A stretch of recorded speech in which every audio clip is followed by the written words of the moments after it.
Hello guys, അപ്പോൾ ഇന്ന് എൻ്റെ അനിയത്തിയുടെ ബർത്ത്ഡേ ആണ്. എൻ്റെ അനിയത്തിക്ക് കേക്കൊക്കെ മുറിച്ച് കഴിഞ്ഞു. അപ്പോൾ കേക്കൊക്കെ മുറിച്ച് ഇനിയിപ്പോൾ ഗിഫ്റ്റ് ഞാൻ കൊടുക്കാൻ പോവുകയാണ്. അപ്പോൾ നിങ്ങൾ ഗിഫ്റ്റ് കൊടുക്കുന്നതൊന്ന് കണ്ടോ.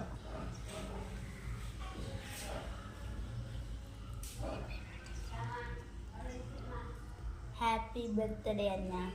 Thank you. ഹലോ ഗൈസ്, നോക്കിക്കോ. അപ്പോൾ ഗൈസ് ഞാൻ തുറക്കാൻ പോവുകയാണ്. അപ്പോൾ ഓപ്പൺ എന്ന് എഴുതിയിട്ടുണ്ട്. പിന്നെ തുറക്കാൻ പോകുന്നു ഞാൻ. ഇതെന്താ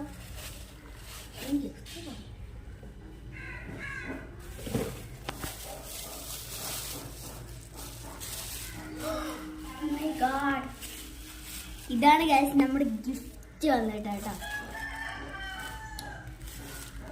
എനിക്ക് ഈ ബർത്ത്ഡേ നല്ല ഇഷ്ടപ്പെട്ടു. അയ്യോ നിൽക്കുന്നേക്ക് താഴെ കിടക്കുന്ന സബ്സ്ക്രൈബ് ബട്ടനും മുകളിൽ കിടക്കുന്ന ലൈക്ക് ബട്ടനും ഒന്ന് ക്ലിക്ക് ചെയ്തേക്ക്. ടാറ്റാ.